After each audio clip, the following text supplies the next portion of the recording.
ओम साई राम। मैं रश्मि सोनीपत से।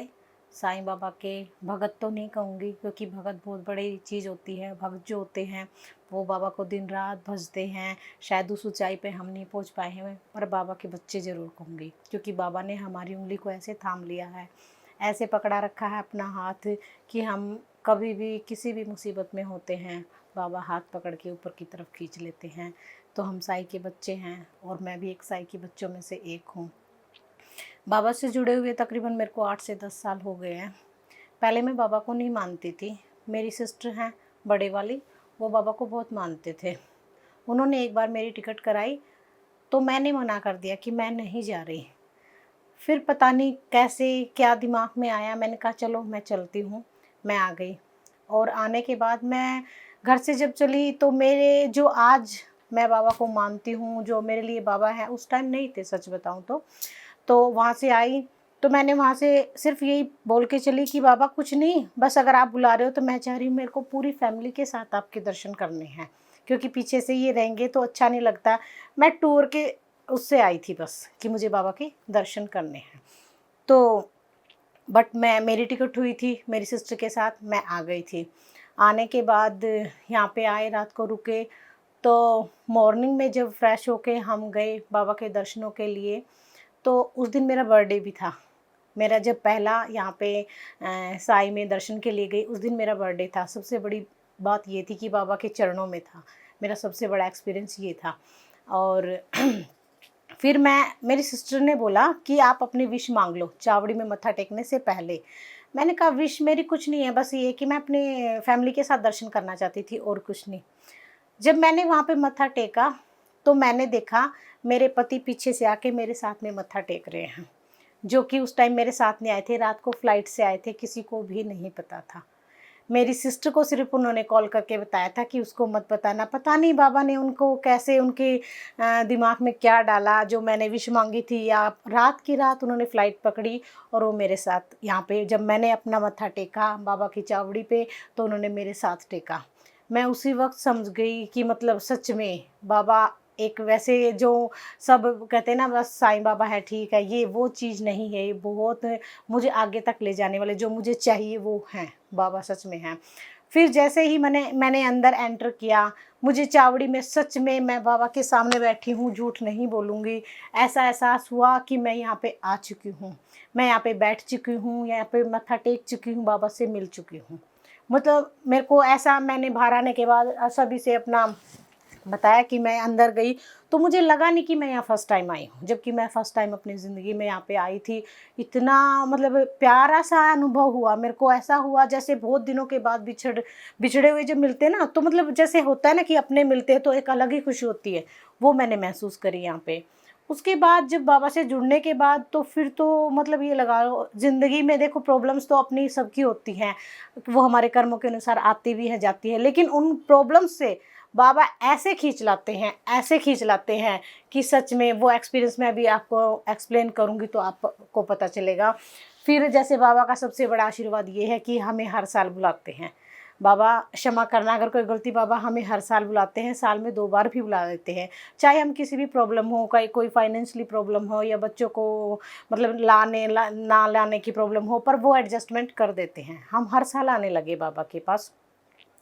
फिर बाबा से जुड़ने के बाद हमें हर साल ऐसा लगने लगा कि जैसे होता है लड़कियों को होता है कि मायके जाना है, हमें नहीं रहता कि हम मायके जाना, नहीं, बाबा से मिल के आना है। हमें इतना दिल में इतना होता है कि हमें सिर्फ बाबा के पास ही जाना है, बेशक हमारी छुट्टियाँ किसी और जगह से काट के हमें उधर लेके चलिए। फिर बाबा से जुड़ने के बाद आहिस्ता आहिस्ता करके बाबा को समझने लगे, बाबा के 11 वचनों को समझा, बाबा को जानने लगे। बाबा की फ़ोटो के साथ भी एक एक्सपीरियंस है। हम जब यहाँ पे आए सेकंड टाइम, तो हमने चाहा कि बाबा का बड़ा स्वरूप लेके जाए। हम ग्रुप में आए थे, मेरी सिस्टर थी, उनकी फ्रेंड्स थी, मैं थी। तो मैं चाह रही थी कि बाबा का बड़ा स्वरूप, जो मैंने फ़ोटो देखी उनकी, तो मुझे लगा कि नहीं ये मेरे को चाहिए। इसमें मेरे से बाबा ऐसा हो रहा है कि आई कांटेक्ट ऐसा हुआ कि बातें करना चाह रहे हैं। तो हमने काफ़ी बड़ी बड़ी बाबा की फ़ोटो ली। वो कैरी करने में काफ़ी प्रॉब्लम हो रही थी, तो हमने सोचा कि हम लेके कैसे जाएंगे। फिर भी बाबा के सामने मत्था टेका कि हम लेके चलते हैं इसको, देखी जाएगी ट्रेन में जैसे भी होगा, क्योंकि बाबा की फ़ोटो को हम नीचे नहीं रखना चाहते थे, हम चाहते थे कि हमसे भी ऊपर बैठ के बाबा जाए। फिर वहाँ पे खाना वाना, ट्रेन में काफ़ी गंदगी भी होती है, इसलिए बहुत, तो हमने एक सीट को ऐसे कपड़ा बिछाया और हमने सबने अपनी फ़ोटो वहाँ पे रख दी। तो आप यकीन नहीं मानेंगे, हमारे साथ बाबा ने ऐसा चमत्कार किया, हम शिरडी से दिल्ली पहुँच गए, उस सीट पे कोई भी नहीं आया। 20 से 22 घंटे के सफ़र में कोई नहीं आया, बाबा स्पेशल हमारे साथ बैठ के उधर गए। हमने ऐसा अनुभव किया सच में बाबा हमारे साथ चल रहे हैं। तो और फिर बाबा को ले जाने के बाद तो हमारे घर में ये लगा लो आप, क्या हर एक स्टेप पे हमें इतनी हेल्प मिलने लगी जैसे वो साथ में चल रहे हैं। प्रॉब्लम्स तो आई बहुत सारी आती हैं और आगे भी आती रहेंगी, हमें इस चीज़ की कोई चिंता नहीं है, पर बाबा हमारे साथ हैं। उसके बाद मेरी बेटी है 10 साल की, तो मुझे ये रहता था कि बाबा शिरडी में 1 साल के बाद जाना होता है, कैसे जाएं, कैसे मिले, मतलब ये था कि मंदिर तो मंदिर ही होता है, वहाँ पे आने के बाद आपको ऐसा एहसास होता है कि बाबा साक्षात हमसे गले मिल रहे हैं। मेरी बेटी है, तो उसने कहा कि मम्मी चलो घूमने चलते हैं, साइड में एक पार्क था। मैंने कहा नहीं रहने दो, बोले नहीं चलते हैं मम्मी, उन्होंने बोला और हम चल दिए। वहाँ पे थोड़ी दूर जाने के बाद, हालांकि बिल्कुल पास में ही था लेकिन मैंने नहीं देखा था, हम वहाँ से गली से निकल रहे थे तो वहाँ पे रोहिणी सेक्टर 7 वाला जो मंदिर है, उन्हीं के ट्रस्टी ने वहाँ पे हमारे कुंडली टीडीआई टस्कन के क्लोज में ही एक मंदिर बना रखा है बाबा का। और इतना प्यारा मंदिर है, जैसे बाबा का शिरडी में स्वरूप है बिल्कुल वैसा ही। जब मैं अंदर गई तो मेरी आंखों में से आंसू बह रहे, मैंने देखा कि बाबा सच में आप दिल की बातें सुन लेते हो। मैंने वहाँ पे जब बाबा को पाया तो ऐसा महसूस हुआ कि सच में मेरे बिल्कुल पास में है। उसके बाद फिर बाबा से मिलना जुलना इतना बढ़ गया, हर एक थर्सडे को बाबा से मिलने लगे, हर एक थर्सडे से जैसे बाबा का जो मन करे प्रसाद है या जो भी है हम करने लगे। आहिस्ता आहिस्ता करके बाबा के इतने क्लोज आ गए कि पैदल चले जाते थे, गाड़ी के बिना भी वैसे घूमते घूमते। एक बार शाम को मेरा मतलब ऐसा ही मन हुआ कि मुझे बाबा से मिलने जाना है, और उस टाइम ऐसा हो गया था कि रात हो सकती है जब वापस आऊँ, फिर भी मन ने कहा नहीं चलो बाबा खुद देख लेंगे।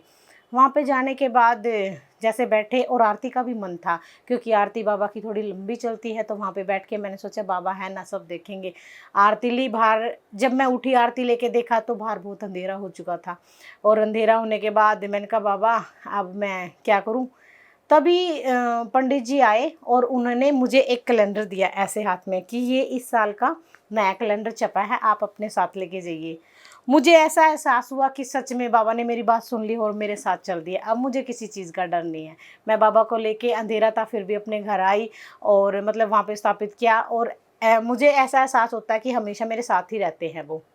उसके बाद जैसे जैसे बाबा को जानने लगे, काफ़ी एक्सपीरियंस ऐसे हुए कि क्या नाम है, बाबा के और क्लोज़ होते चले गए।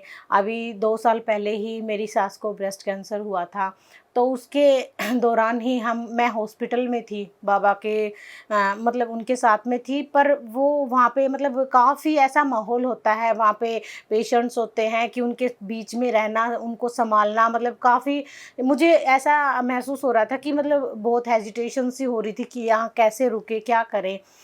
तो मैंने कहा बाबा मुझे आपकी ज़रूरत है, प्लीज़ हिम्मत दो, क्योंकि उनको भी सँभालना था, अपने आप को भी सँभालना था। बच्चों के अभी ये सोच रहे थे कि बच्चे क्या कर रहे, कैसे क्या है, और सबसे बड़ी बात उनकी बीमारी इतनी बड़ी थी, उसके लिए भी मतलब दिन रात चिंता रहती थी। मैं वहाँ से उनके बेड के पास से उठी और बाबा को ऐसे ही याद करते-करते मैंने कहा बाबा आओ, मुझे आपकी ज़रूरत है, मुझे आपकी ज़रूरत है। मैंने जब देखा उसी कॉरिडोर में बिल्कुल सामने बाबा ऐसे एक मूर्ति के रूप में बैठे हुए थे। जब मैंने उनको देखा तो मतलब मुझे ऐसा लगा कि सच में मेरे लिए आए हैं। मैंने वहाँ उनसे पूछा कि क्या मैं यहाँ मत्था टेक सकती हूँ? उन्होंने कहा हाँ आप टेक सकते हैं मत्था। मैंने वहाँ मत्था टेका, मुझे इतनी शांति मिली जैसे बाबा मुझे संभालने उधर आए हैं, क्योंकि उस दिन मैं बहुत परेशान थी, बहुत अकेला महसूस कर रही थी। और मेरे फ़ोन पे मैसेज, जो कि साईं भगत जानते हैं जब कोई प्रॉब्लम में होता है तो बाबा की तरफ से एक मैसेज ज़रूर आता है उनको संभालने के लिए। मेरे फ़ोन पे मैसेज था कि आप मुझे कहाँ ढूंढ रहे हो, मैं आपका यहाँ इंतज़ार कर रहा हूँ। मुझे इतनी तसल्ली हुई, फिर मैं अपने रूम में आ गई। मुझे पता चला कि वहीं पास में सेक्टर 7 रोहिणी में बाबा का मंदिर है। मुझे मतलब ये था कि मैंने मम्मी को बोला कि जब तक आप ठीक हो और यहाँ पे सिस्टर है आपके पास, मैं बाबा के पास होके आती हूँ। मैं बाहर निकली, आप यकीन नहीं करोगे, मुझे उस कॉरिडोर में वो तस्वीर दोबारा नहीं दिखाई दी। बाबा वहाँ पे नहीं थे, मैंने देखा बाबा सिर्फ मुझे संभालने आए थे उधर। मैं मतलब वहाँ पे हॉस्पिटल में बहुत बार जाती हूँ, अभी भी जाती हूँ उनके इलाज के दौरान, मुझे वो दोबारा तस्वीर नहीं दिखाई दी। मैं ये झूठ नहीं बोल रही। फिर मैंने वहाँ से ऑटो किया और मैं सेक्टर 7 वाले रोहिणी मंदिर में गई। वहाँ से मिलने के बाद बाबा के सामने अपनी दिक्कत परेशानी जो शेयर की, और इतनी सुकून मिला मेरे को। मुझे ऐसा हो गया कि मैं डेली जाऊंगी इधर से, डेली मेरे को दर्शन करने हैं। पर वहाँ पे थोड़ा ऑटो का किराया भी था, और ये था कि वहाँ पे रुकने के लिए भी कोई नहीं था। एक दिन मैंने नीचे से ऑटो लिया तो वो ऑटो वाला 100 के अराउंड कुछ पैसे मांग रहा था। मैंने कहा आने जाने का थोड़ा सा ठीक लगा लीजिए, हम मुझे बस सिर्फ आना जाना है। बोले चलिए आप ठीक है। तो मैं वहाँ दर्शनों के लिए गई और दर्शन किए। जब मैं बाहर आई तो वो ऑटो वाला नहीं था। उन्होंने कहा, मतलब मुझे वो दिखाई नहीं दिया। मैं जब वहाँ पे दूसरा ऑटो लेके आई, मैंने कहा बाबा वो ऑटो वाला कहाँ है, ऐसे ऐसे उसका मैंने फेस बताया। तो और वो मोस्टली वो ऑटो वाले उधर ही रहते हैं, वहाँ पे उनका स्टैंड था, हॉस्पिटल के बाहर ही रहते हैं वे। तो उन्होंने कहा कि नहीं ऐसा कोई भी नहीं है। मुझे लगा कि सच में बाबा, जो मैं सोच रही थी कि थोड़ा किराया मेरा कम लगे, क्योंकि डेली का आना जाना होने लगा मेरा बाबा के साथ में, तो वो नहीं मिला। ये मतलब पग पग में बाबा ने इतना एहसास कराया, इतना साथ दिया है। और सबसे बड़ी बात है, जिस प्रॉब्लम से मेरी सास गुजर रही थी, इतना जल्दी वो रिकवर कर गई। सब ने वहाँ पे बोला कि सच में इतनी बड़ी बीमारी थी, और आज वो 1 डेढ़ 2 साल के बाद ये लगा लो बिल्कुल हष्ट पुष्ट है। उनको महसूस भी नहीं होता कि कोई प्रॉब्लम हुई थी। पग मतलब ये नहीं कि सिर्फ मेरे कहने से या मेरे प्रार्थना करने से, जो मुझसे जुड़े हुए हैं, मेरा परिवार है, जो भी कुछ है, बाबा हर एक को संभाल लेते हैं। क्योंकि पता है साईं भक्त जिससे जुड़े हैं, वो अगर उनको दिक्कत होगी तो उनको भी ज़रूर होगी। इसी दौरान अभी ये लगा लो 3 से 4 महीने की बात है, हमारी सोसाइटी में ही कथा चली हुई थी, भागवत कथा चली हुई थी। तो वहाँ पे भागवत कथा में मतलब मुझे बहुत शौक है ऐसे धार्मिक चीज़ों को सुनने का, जाने का मंदिरों में बहुत। तो मैं डेली जाती थी। तो वहाँ पे कान्हा जी का क्या नाम है, कथा चली हुई थी। और कान्हा भगत, मैं तो यही कहूँगी, कान्हा भगत साईं भगत सब रूप अलग होते हैं, बाकी सब एक होते हैं। तो ऐसे ही मतलब इतने प्यार से कथा सुन रहे थे सब ऐसे। मुझे बाबा की बहुत याद आ रही थी, पता नहीं क्यों इतनी याद आ रही थी। और मैं मतलब मैं रोए जा रही थी, बाबा को याद कर रही थी। मैंने कहा बाबा कैसे आऊँ, शिरडी आने का इतना मन कर रहा है, जैसे अभी आके गले लगा लो। वो क्योंकि कथा का कुछ ऐसा होता है कि जब वो धार्मिक स्थल होते हैं, भक्त अपने आप ही खींच चले जाते हैं अपने ईष्ट की तरफ। तो मैं वहाँ से उठी रोते हुए पानी पीने के लिए। मैंने बाहर देखा, क्या एक बेंच पे बाबा का ये वाला स्वरूप है, वो दूसरे वाला स्वरूप, लेकिन इतनी बड़ी तस्वीर बेंच पे रखी हुई थी, जो बाबा की सभा के साथ में जो ओरिजिनल फोटो है वो रखी हुई। मैंने चारों तरफ देखा कि यहाँ पे भागवत कथा चल रही है, और मेरी सोसाइटी में बहुत कम आदमी हैं जो बाबा के भगत हैं, मतलब रेयर ही हैं। तो मैंने देखा यहाँ पे, मतलब मैंने कभी सुना भी नहीं था कि कोई साईं को मानता है या साईं की पूजा करता है। फिर वहाँ पे कुछ वो जो वैसे पानी वानी पिलाने वाले भाई थे, वो उनको मैंने बोला तो वो कह रहे थे कि नहीं हमने नहीं देखा किसने रखी यहाँ पे। मैंने कईयों से पूछा कि बाबा यहाँ मतलब किसने रखी है, क्या किसी की है, कोई पूजा के लिए लायन है। सच में उन्होंने कहा कि नहीं हमें नहीं पता, और हमने किसी को देखा भी नहीं कि कौन रख के गया। मैंने उसी टाइम बाबा को उठाया और गले से लगाया, जैसे मैं रो ही रही थी उस टाइम पे कि बाबा मिलने का मन कर रहा है। तो मुझे नहीं लगता इससे बड़ा अनुभव कोई होगा कि बाबा वहाँ पे प्रकट हुए। कैसे आए मुझे नहीं पता, बाबा को पता है, पर सच में वो आए। और वो तस्वीर आज भी, मैं उसी टाइम वहाँ से भागवत कथा से उठ के अपने घर पे लेके गई। वहाँ पे मैंने जाके बाबा का स्थान बनाया, वहाँ पे रखा, बाबा की आरती करी। मतलब मुझे नहीं लग रहा मतलब कि क्या नाम है, इससे बड़ा एक्सपीरियंस कोई होगा कि आप याद कर रहे हो और वो किसी भी रूप में कैसे भी वहाँ पे पहुँच जाते हैं। बाबा सच में बहुत सुनते हैं, आगे से आगे हर एक भगत का, मतलब उन्हें पता रहता है कि इनको क्या ज़रूरत है। वो हमें भी नहीं पता, हम मांगते कुछ रहते हैं, लेकिन बाबा उससे भी बेस्ट देते हैं हमें। उन्हें पता रहता है कि इनके लिए क्या अच्छा है। उसके बाद फिर बाबा से जुड़ना इतना हुआ, बाबा के ये लगा लो बातों में कभी भी बात बाबा की वो पालकी निकलती है या सत्संग वगैरह जहाँ भी सुनते हैं तो खींचे चले जाते हैं। अभी यहाँ शिरडी आने से पहले ही हमें लग रहा था कि हम 5 तारीख को यहाँ पे आए थे और 14 तारीख की हमारी रिटर्न की टिकट हुई। उससे पहले मैं सोच रही थी कि सारी छुट्टियाँ बच्चों की भी हैं, पीछे से हस्बैंड भी है, कैसे हो पाएगा। पर पता नहीं क्यों अंदर से बाबा ने कहा कि मैं अपने आप संभाल लूँगा, चलो आप अभी हम कल जाएंगे। और अभी यहाँ आने के बाद भी हमें यहाँ बाबा एक दिन भी ऐसा नहीं बिताते कि जिसमें हमें अनुभव ना कराते हों कि मैं यहाँ पे नहीं हूँ। अभी परसों की ही बात है, यहाँ पे मैंने सुना कि अंदर बाबा का अभिषेक होता है। मेरा बहुत मन था कि मैं अभिषेक करूँ, लेकिन यहाँ पे भीड़ की वजह से उस टाइम पे मॉर्निंग टाइम पे हम जा नहीं पाते थे कि एग्जैक्ट उसी टाइम पे पहुँचे और अभिषेक कर पाए। मैंने अपनी सिस्टर को भी बोला तो उन्होंने कहा कि बाबा सब जगह एक ही तो है, वहाँ पे अगर होगा तो वहाँ पे देख लेंगे, अगर नहीं टाइम पे जा पा रहे। कल मॉर्निंग के दर्शन के टाइम पे जब मैं वहाँ गई तो वहाँ पे जब मैं दर्शन कर रही थी, वहाँ पे जो बैरियर लगे होते हैं, एक कांच का लगा होता है, उन्होंने वो वहाँ से हटाया और उसी टाइम पे बाबा के चरणों के ऊपर एक मटकी लगाई जिसमें से जल प्रवाहित हो रहा था। मैंने उसको ऐसे ही लिया, मेरे दिमाग में भी नहीं थी। पंडित ने, जो बड़े पंडित वहाँ पे बैठे रहते हैं, उन्होंने कहा ये बाबा का अभिषेक हो रहा है, आप अपने हाथ से कर दीजिए। मैंने वहाँ पे अपने बाबा का अभिषेक किया। मैंने कहा हम भूल जाते हैं कि बाबा मैं क्या मांग रही हूँ और क्या। बाबा नहीं भूलते सच में, हर एक पग पे वो हमारे साथ रहते हैं, हर एक बात वो हमारी सुनते हैं, पग पग पे सुनते हैं। पिछली बार जब हम यहाँ पे आए थे तो मंदिर में घुसने के बाद मैंने कहा बाबा आप सब कुछ दे देते, पर मुझे और कुछ नहीं, आप चाहिए। अगर आप हो तो मुझे आइए ना, मुझे दर्शन दीजिए, सामने तो हो पर दिखाइए तो सही आप हैं, मुझे और कुछ नहीं चाहिए। और मैंने ये बोल दिया। फिर लंबी लाइनें होती है, 2-2.5 घंटे तक हम लाइन में रहे, बातों में लग गए, अपनी बातों को भी भूल गए शायद हमने जो मांगा था। जब मैं मंदिर के दर्शन करके बाहर निकली तो मैं उसी चौखट पे साइड में थोड़ा बैठ गई कि बाबा को थोड़ी देर के लिए और दर्शन करेंगे। उसी टाइम पे वहाँ से इतना बड़ा डॉग, इतना ऊंचा, वहाँ आया और मेरे सामने आके बैठ गया। मेरे को ऐसे मतलब मैं ऐसे वो करने लगा और मैंने उसके सिर पे ऐसे हाथ फेरा। मुझे तब भी एहसास नहीं था कि शायद बाबा का रूप है, क्या है।